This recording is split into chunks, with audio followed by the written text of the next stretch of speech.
Jim Joyce, happy Here we Wednesday. are.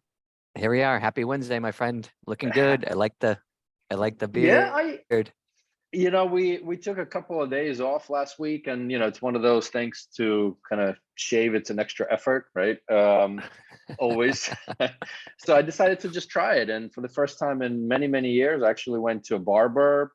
Obviously not to do anything here, but just to kind of clean this stuff up. But I yeah, like it. otherwise, keeping busy, and just gives me another little habit because I keep like doing this now. So I don't know. Very good. Very good. Where are you? Are you Orlando, sunny, okay? sunny Orlando, or sunny Orlando. Just at Nice. Boston. I did those conferences up. We did a Health Excel event That's right. I think this was one last of the week. first ones in a while that I haven't made it to. Been Just at, staying yeah, focused, staying it focused. was awesome. It was awesome. I think we sent you some photos, and then we did another digital health evidence in pharma conference that was also in Okay, Boston. So it was kind of a double conference session. Great stuff. Yeah. nice. Yeah, we're in Barcelona, but I think a couple of weeks out we'll be heading back to US. So Okay. keeping ourselves on the go, right? Always. So Absolutely. um, but anyway, we actually have our guest now waiting. And here's my little Frenchie underneath whining here. So Yep. I'm gonna let Justin in. Awesome. Justin Norden. So he'll do his own, quick intro. Actually, not quick. We take our time with our guest introductions. So there you are. Yeah. Hey, Eugene. How you doing? How you doing? Hey, Welcome, Justin. Justin. Nice to meet you. Nice to meet you.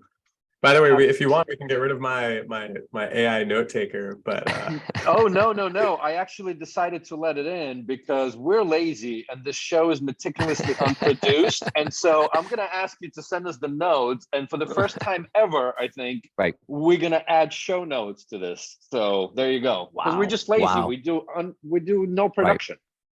Right.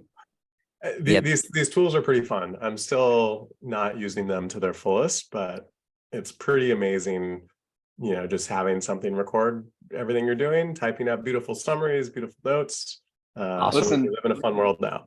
I'm sure we'll dive into it. That's one of many reasons, not the only one that we invited you here. But anyway, for all of our millions of listeners and viewers, would love for you to take us through your life journey, Justin. We got time. Sure. So, sounds good. Sorry, let me just make sure this mic is perfect. So let's see. So it's probably best to start. So for everyone, I'm Justin Norden. I'm a physician and partner at GSR Ventures, where we focus on early stage health technology investments, leading seed through Series B investments in health tech. But I'll get to more about what we do later. But to take you back to the very beginning, I grew up in Seattle, and that's relevant because I came both from a family of physicians on one side, on both my father and my mother's side, but then also kind of went to the grade school where Microsoft was born. And so there was this kind of tech influence, blessing and curse from a young age of, hey, look at these amazing tools. You're required to have a laptop before kind of almost students anywhere in the country were, which now seems super boring. But at the time, it was exciting to me. But then also, curse with the bar for success is Microsoft, and that you should the world. That's what you should go out and do. But just carrying kind of those themes forward. I was a tinkerer. I ended up studying computer science in college, but always with the intention of going to med school. And really combining those two things. Computer science at the time, just because I was interested and it was fun. But then really, if you look back and I actually need to go check this and see exactly what are the perfect quotes from my personal statements. But I always wanted to combine technology and medicine. That was my goal. That's what really excited me. And it's obvious when you're out in the hospital, you're seeing a patient. You're flipped from one second you're interacting with new technology, a phone, things like that, and then you're going back to the dark ages, going 1970s, back to the 1977 70s. or whatever. Right. with technology. And so that really was kind of the theme to carry me forward through a few things. And so before med school, I did computer science, and I did a master's in computational biology out in England, focused on machine learning and genomics. And it was kind of that data science, machine learning, AI trend that really I kept pulling through medical training and see where it would go. At the end, everyone heard, I ended up as a VC. So clearly I didn't stay on the normal clinical track for too long, but ended up taking a step out first. We launched the Center for Digital Health at Stanford. We're doing some of the telemedicine visits out of Epic. We're seeing what these new care models looked like. Interestingly, we found people really loved mental health through telemedicine. Sadly, it wasn't, early enough on some of the investment trends, and then seeing some of that as, mental health really exploded in that way, and has really been kind of the crown jewel, I would say, today in terms of telemedicine adoption and where things have stuck. But, that was the first experience. We're also evaluating new technologies for the hospital. I saw how hard it was to integrate new technologies into the hospital and the healthcare setting. It's not as simple as, building a good tool. It's really, how does this fit into our complicated workflows and incentive structures in healthcare? Ended up getting pulled out for yet another graduate degree to go to business school at Stanford, and just saw a lot more about kind of the other complicated parts of healthcare. I think my goal was always to have impact. How can technology really create change and make people's lives better and healthier? And it turned out actually the incentives and business side of it is important, or just as important, or more important, and we can have that debate as the technology and ideas in medicine themselves. And so, sorry, go ahead.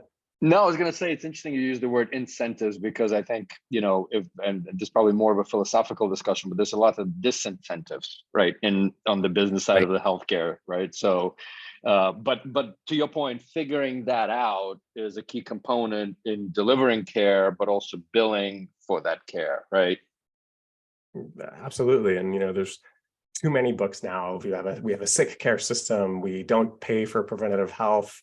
We just pay for more procedures. The more you come in to see me in my office, the more I do to you, the more I get paid. And it really just is driving so many of the issues we have and making adoption so much harder. As exactly as you said, those disincentives to keeping people healthy.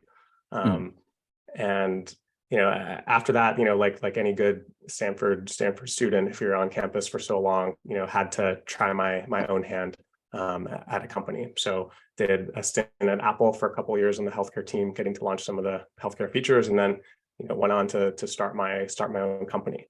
We were thinking about algorithm safety and trust. How do we measure these things as we're moving from algorithms that are serving people ads to algorithms and safety critical systems like an artificial pancreas or an autonomous vehicle? How do we know just how safe these things are and how and when they fail? Ultimately, we found actually that there wasn't a market at this point in the medical device world. We were too early. They weren't interested in cutting edge, AI tools at this time, but we did find a market in the autonomous vehicle world. And so ended up selling that company to Waymo, where some of the technologies, being used to think about how we measure the safety of an autonomous vehicle. After that, I ended up jumping over to the GSR Ventures team as someone who had a healthcare background, was a physician, ended up kind of working in tech and starting my own company, which is a little bit of the makeup of kind of the partners we have at GSR. And now get to focus on working with other founders and people really using these cutting edge new tools and software technologies to make a difference in healthcare. So I've been at GSR Ventures for almost 4 years now, and can talk more about that if you guys are interested. Awesome. What a background. Geez, what are you, 85?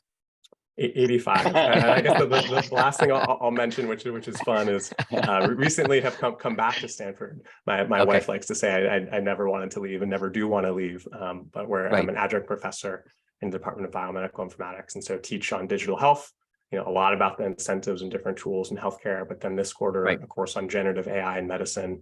How are we using these new tools? What's happening on a week-by-week basis? Because that's really the pace that the field is moving right now. And so that's been a ton of fun. And look, I think lack of ambition probably defines your career. We wouldn't even want to take our own notes, right? We didn't even want to take our own notes to the thing, meticulously unproduced.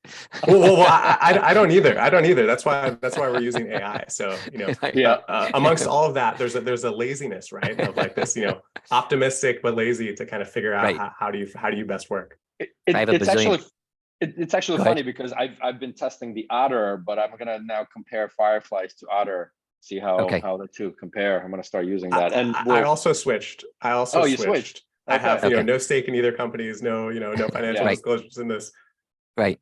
So It so seems can better. the thing I want to jump right into, and we can go, Eugene, we can go over, but like, so that Wow. 4-year window is a really interesting window. So if you started investing, obviously you did, you've been, it sounds like you've been keeping close to the whole health tech space forever, but that 4 years, like how would you define like you starting at GSR 4 years ago to now, and what are you seeing? Yeah, no, it's Word, fun. Justin. No, I'm kidding. One Oh, word. fun. Okay, fun was good.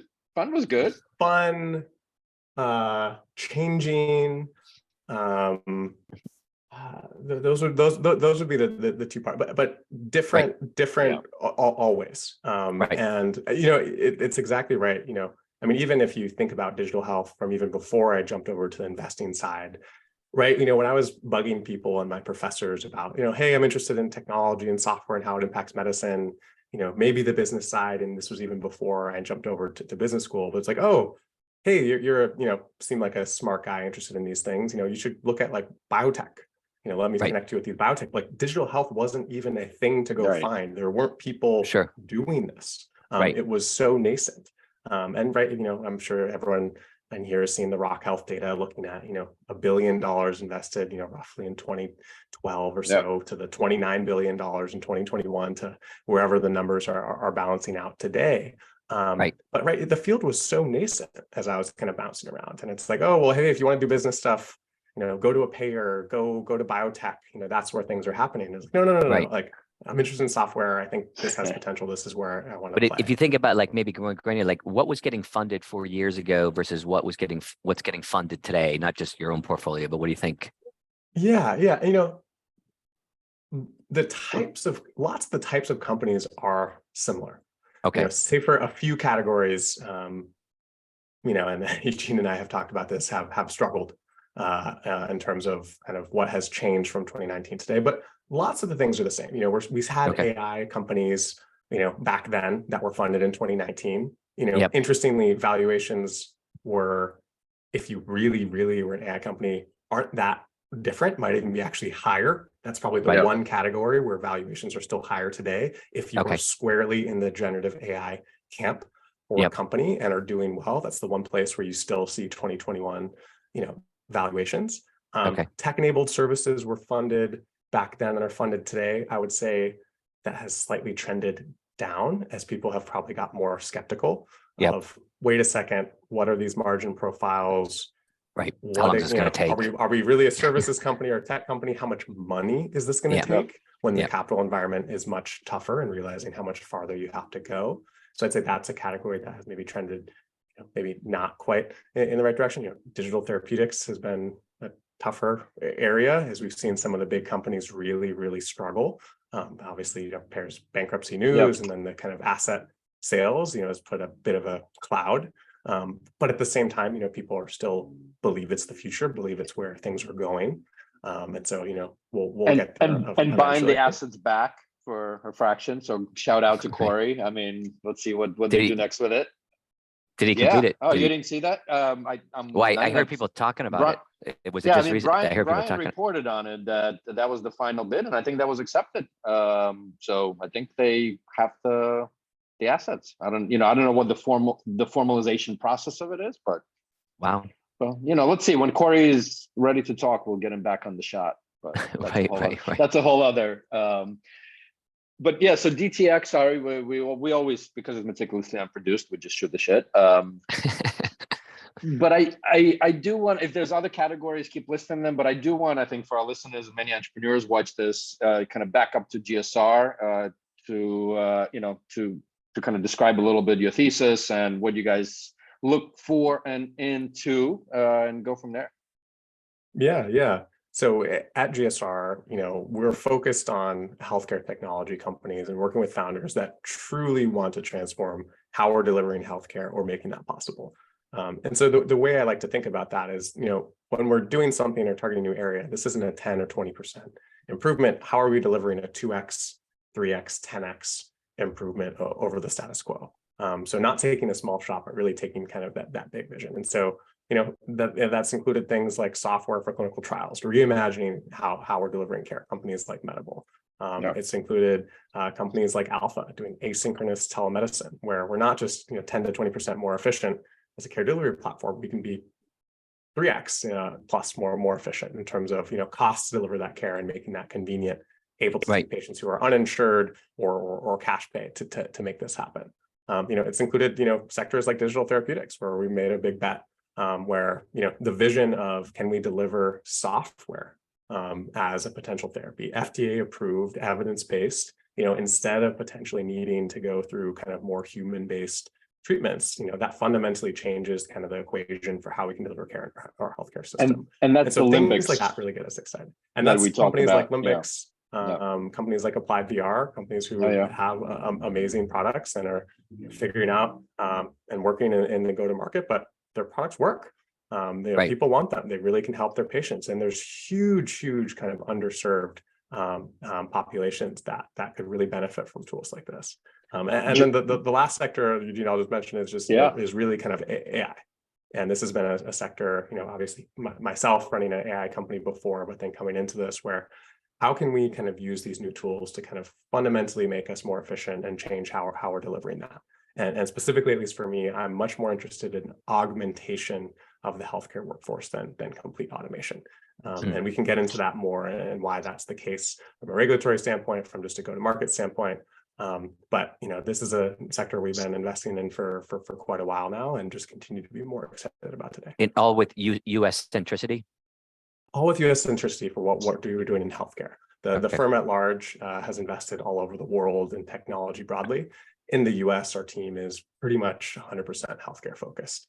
Every once in a while, we keep on top of technology and through relationships, and the fund's been around since 2004, spun out of MPhil, so deep relationship with the Valley. So occasionally we'll make bets outside of healthcare, but healthcare is the focus. Got it. And Jim, just a quick comment and shout out to my other podcast, the professionally produced one, and the one that I'm cheating on you with. But Josh from AppliedVR and Benny from Limbix were all guests on it. So for the ones that are listening to this, just shout out to those guys. Yeah, awesome. So Chet, there's probably, to your point, things change weekly. So maybe kind of tell us, 40,000 foot view, what you're seeing. And then as always, we're going to start peeling the onion and asking all kinds of weird questions. Sure. So 40,000 foot view, Eugene, just on the investment broadly, or you want to talk about? Sorry. AI? So let's zoom into the AI, right? I know you and I had some discussions, over the last couple of months as well. So just curious what you're finding. Remember, I asked the question. It was considered controversial, but when does the first AI doctor prescribe a medication? Oh, you did ask that a couple of episodes ago, right? Right. I annoyed everyone. No, I like it. It's good to be controversial here. So let's zoom out 40,000 foot view. Yep. So, AI in healthcare, and I have lectures on this, but we've talked about this for decades and decades, right? The first papers were coming out in the medical literature years and years ago. And if you want to, you can see this graph of, it was like 1 paper, 0 paper, 1 paper a year. And then if you just look, over the past few years has totally exploded. But like healthcare and AI, right? Let's start with our history. It's had a, kind of marred experience, I would say, with a lot of healthcare executives and people talking it. So like the biggest, event we probably have to talk about in the last decade is like, let's look at Watson. Let's look at this catastrophic failure and huge promise, media hype. We're going to solve cancer, and delivered nothing. And the story kind of came to a close when it got sold for parts, a year ago or a year and a half ago or so now. And so it really had this huge promise. It delivered nothing. It just wasn't there yet. It wasn't good enough. And I think that's where we can start is, people have been excited about this for at least the past decade in a meaningful way, of, hey, can we have AI replace doctors? By the way, 50% of doctors are below average. Like, oh my gosh, these crazy stats and things like this. How can we use these tools to help out? 50%. What do you say? 50% are in the bottom 50%. Yeah, we're below average. Yeah. And no one wants that. So how can we augment these tools? And what has really changed, and like, let's zoom outside of just healthcare for a second. As you watch these trends on natural language processing, understanding, transcription, image processing, you see these things kind of move from academia, where these charts will show, hey, we were at, 20% of human capacity, 30%, 40%, 50%. And then all of a sudden in the past few years, in a bunch of different categories, cross the human threshold of, for instance, like take transcription. Our Fireflies.ai note taker on this call will do better than any of us could do typing. Will it do perfect? No, it won't. And that's something we'll get to later. But it's now better performant than any of us could do typing and doing it by hand. Yeah. And so that's what we started to see with AI across a number of different categories. And now let's bring it back to medicine. So as these tools, right, we just celebrated, right, 6 months of Chat GPT being launched. Obviously, we've had transformers. What was the celebration like? I didn't see anyone, but my wife, I think, was hoping I'd stop talking about this stuff. That has not happened.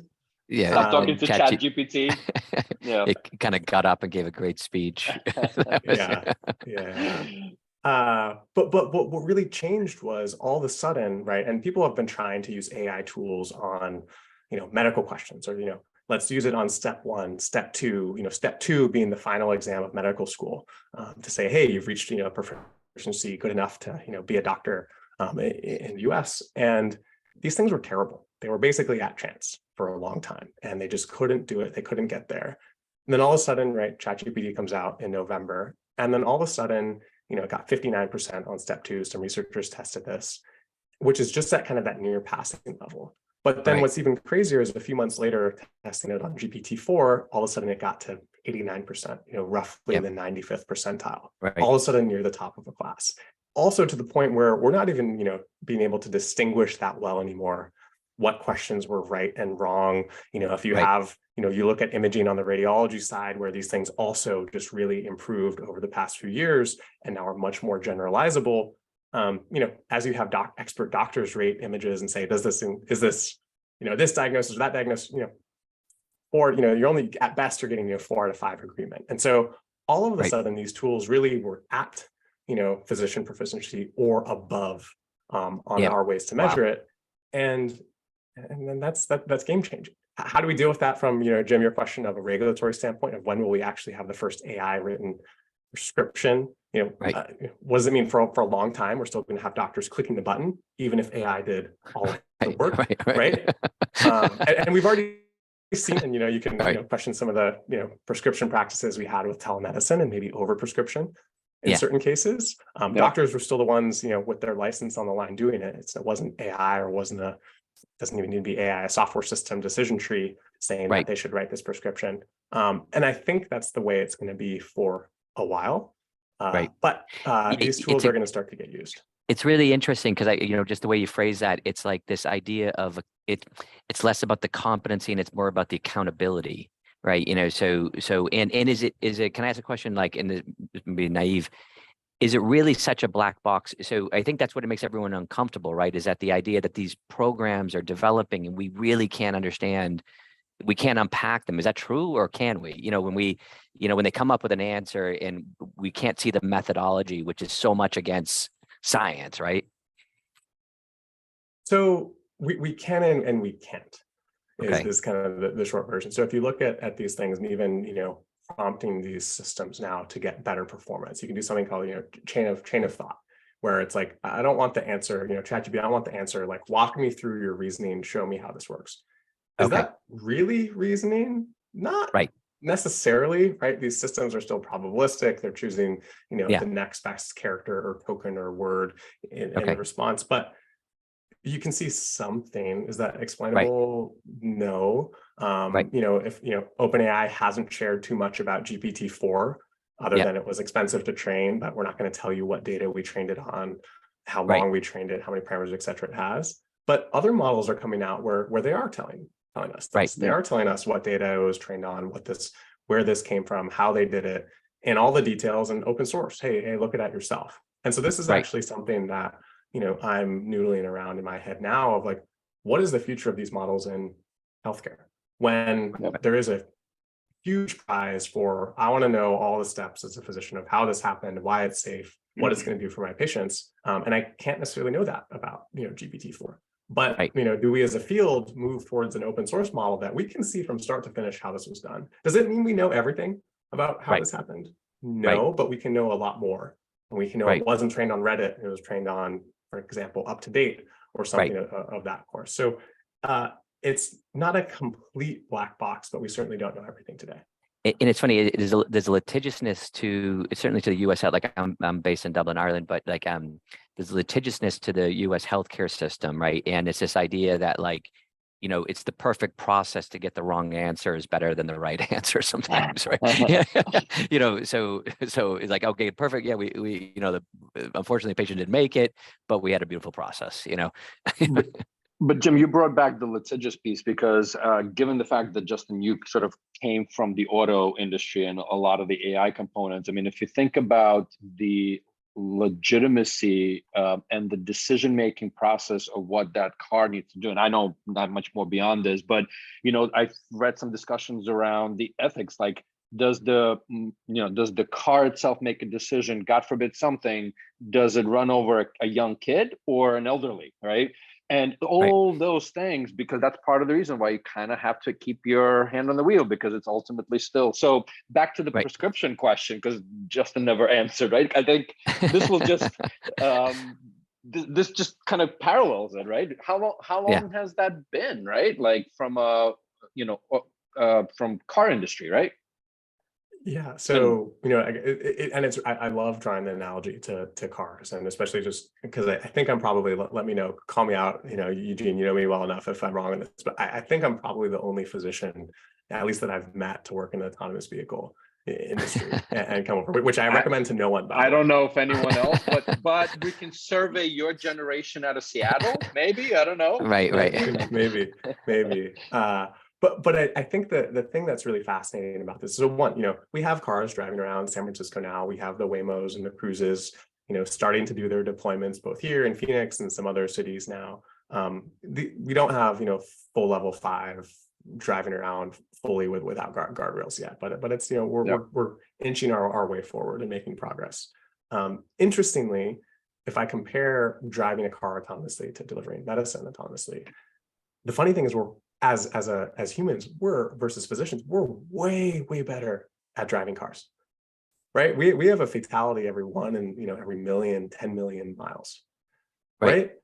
Every patient will have a medical misdiagnosis that leads to harm in their lifetime. Almost every patient. And so if you start to just compare how good we are at getting the answer right every time in medicine versus driving our car from point A to B, it's orders of magnitude different. Worse. Worse in healthcare. And so that's the interesting thing as we start to compare these these systems of how does a fully autonomous car start to operate versus a fully autonomous medical decision maker. The thing that gets me excited about these tools in healthcare is the bar is far lower to show an improved outcome. It is far lower to show an improved outcome. And so to your question around do we have a fully autonomous prescription being delivered? That's a regulatory question, right? The capacity is there today to do it. And will it be perfect today? Absolutely not. It absolutely won't be perfect. But compare it to the alternative of no care, no access, waiting.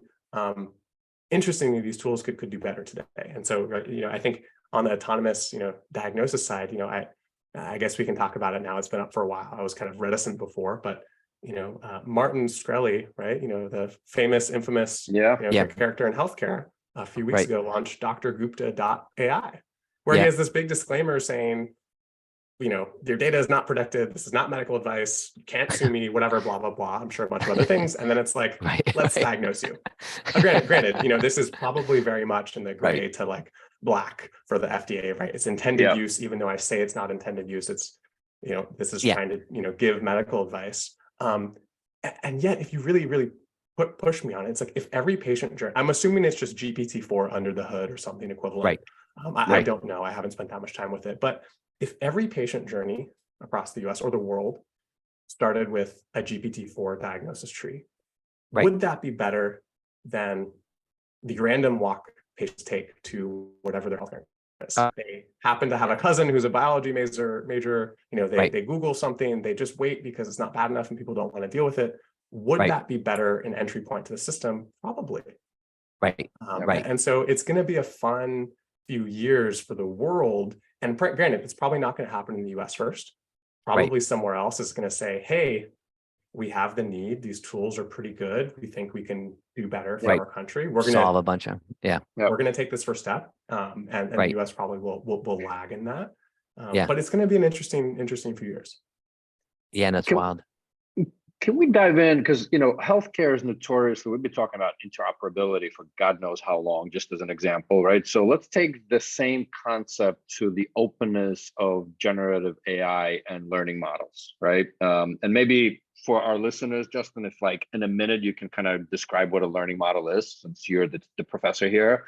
But the reason I'm bringing this up, right, is, why an entity, whatever entity, healthcare, you're gathering everything from conversations to discussions to et cetera. Why am I contributing to the even OpenAI or Microsoft to teach their models with my data, right? Quote unquote. And yes, it's ultimately patient data versus having, your own copies or your own learning models, et cetera. And, for the greater good of the learning, but just, I don't know if I'm asking, I'm all over the place with this question today. you're all over the place, but let me try to parse out a few. Okay.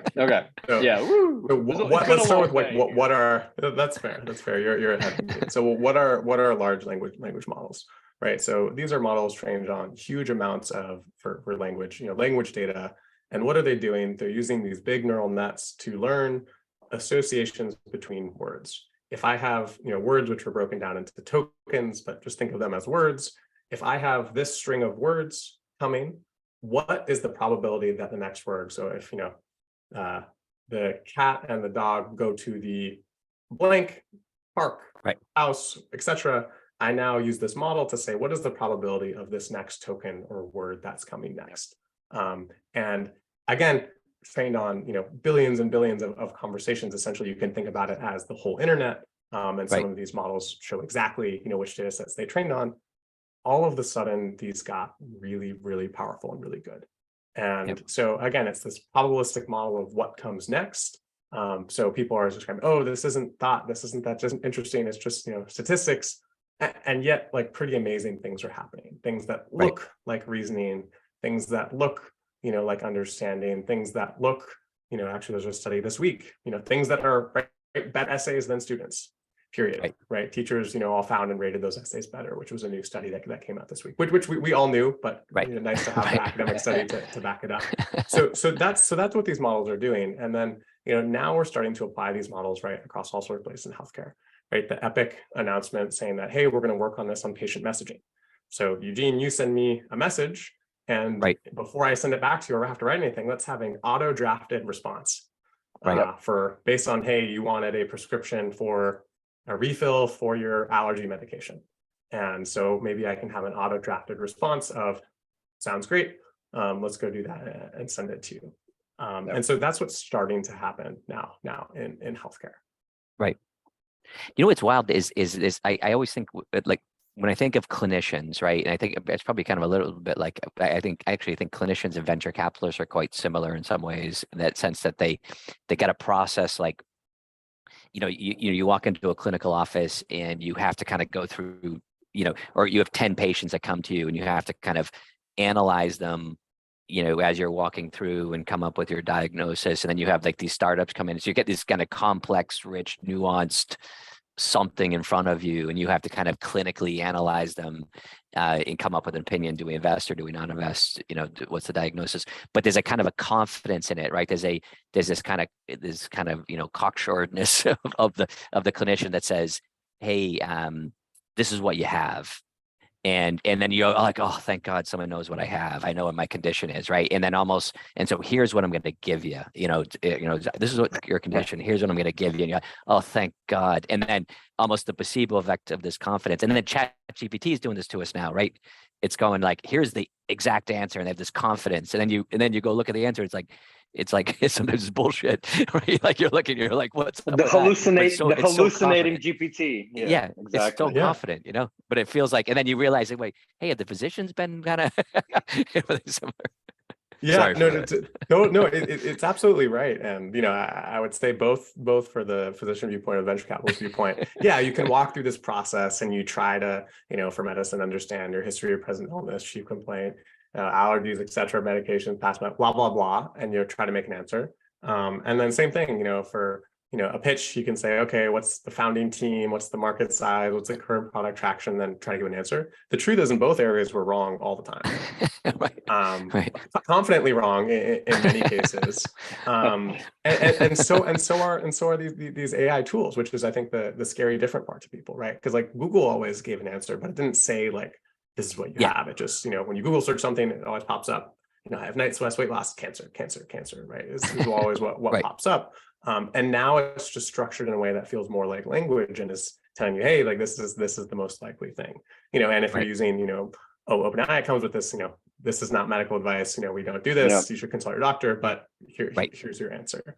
And, the funny thing, the medical term that people like to use instead of hallucination is confabulation, where it's not like meaning to give this answer, but it's just trying to do something, string together something that, sounds great, and is trying to be the response, but just has things that are made up inside of it. And so that's a term people like to use in medicine that we describe as conditions that patients can have, where people will say things, and like, even very smart people will get things wrong and misremember things. And so we see that same behavior, right. With these models. And there's ways in the field of research is, advancing every week to try to counter that. Citations was a big one. People realized that you could ask early on, ChatGPT, hey, write me this essay and input citations. And it's like, oh, great, here's this medical paper from 2006 and 2004. And it's like, oh, wait, the title and the author completely made up, don't exist. But now there are tools to say, take that same response, put it back through a prompt now with like internet search enabled, and search and verify that all these citations exist and are real. And if they don't, then rewrite some section. And so there's this amazing ability to start to iterate, look for factual errors, check things on, if you have a raw data source to make sure it was pulled properly. And so we're learning as a field how to counteract these things and get better and better, but they still exist. And it's not going to be perfect. And this is why I kind of bring back to this point before of this fully automated system, I think is going to be scary for a long time because it's not going to be perfect. However, can it be used to augment and get 99% of the way there, 95% of the way there? Depending on what that problem is, that's still hugely, hugely beneficial. And so that's where I think we should play first. Yeah.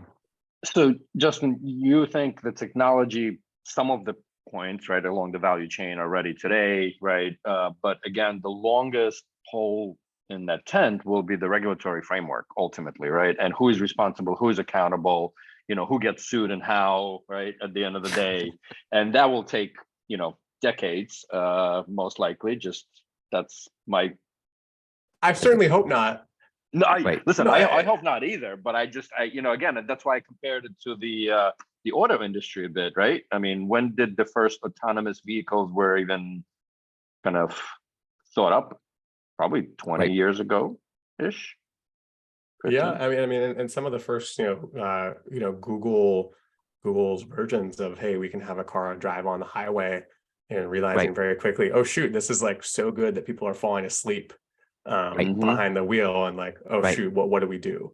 I will bet though on the regulatory side, we're squarely in the under 10 years camp. Before maybe to your point, before we'll have an automatic prescription in the under 10 years. Right. So I'll take that side of the bet, and I think, and we'll see. So we can chat in a few years, but I think it's because this technology is kind of ubiquitous today and will be impossible to ignore. Right. And everyone is scrambling. They know this, right? We had a panel a number of weeks ago at Stanford. We had Troy, the new head of digital health for the FDA. He came from Oracle, right, for years, leading kind of their cloud healthcare transformation. He knows this is a top issue to figure out, and so he's working, with Mickey Tripathi from the ONC on health IT to figure this out. And so we're not going to have to wait that long before there's more and more. And they've already released tons of guidance on AI, and And it's going to be a little bit boiled. updated. It's going to be kind of boil the frog kind of strategy here. There's so much impact, and this, healthcare is not accessible. Like we all had cars. The fact that now it can be driverless.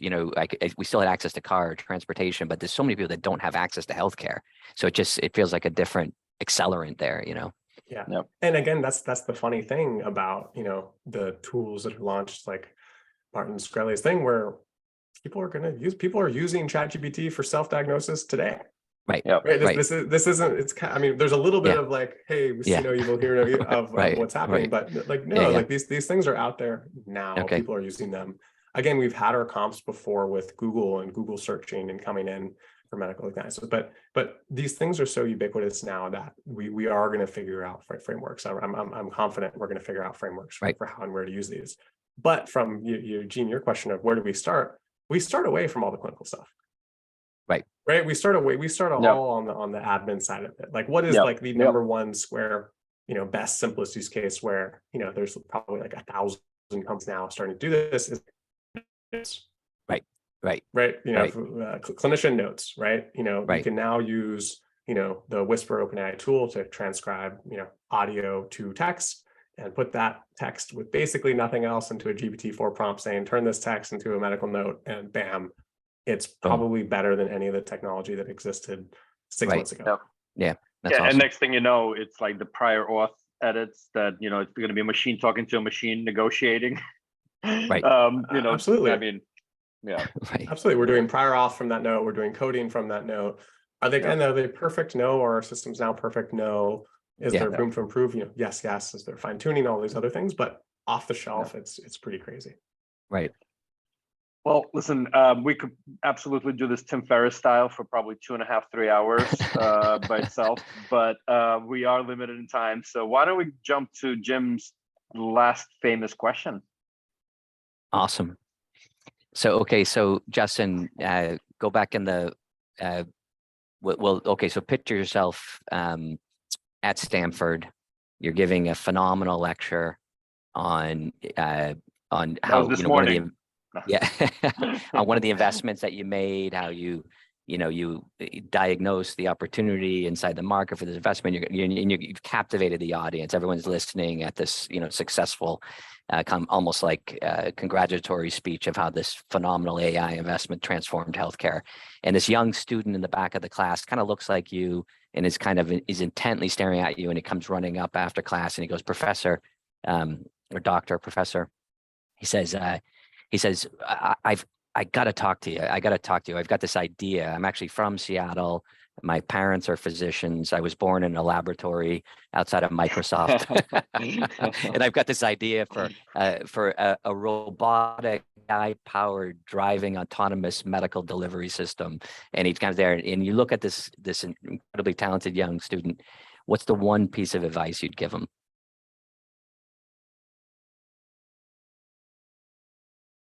The one piece of advice would be, give it a shot and worry less. I think, and that was something that some mentors tried to tell me before, is like, hey, you have all these ideas, don't worry so much about it. If you're excited about something, if you're passionate about making a change, working on things that are going to be valuable to people, worry less about it. The exact early on, I think, in my career, and I think especially for everyone going to medicine or going through kind of these academic funnels, is like every next step has to be perfect. It has to be this next best thing. There's one path. It's all under my control. I control everything. And the truth is, none of us do. But as a young student, and you almost have to believe that everything is planned out. And especially in academia, if I get the right scores and the right GPA, then I'll get into the right med school, which will lead to the right net residency and fellowship, postdoc, et cetera, et cetera. And the truth is, we can't predict everything. There's not a perfect path. And so do work that excites you, that gets you up in the morning, that will have an impact and help people, and it'll figure itself out. And so worry less would be the advice. Awesome. I love that. Hakuna Matata, right? Hakuna Matata. Yeah. Yeah, but like give it a shot. Worry less, from the shot of digital health. That was awesome. Ooh. Love it. Thank you very much, Justin, for joining us. And for our listeners and viewers, hit subscribe, pass it on, and hopefully see you next week.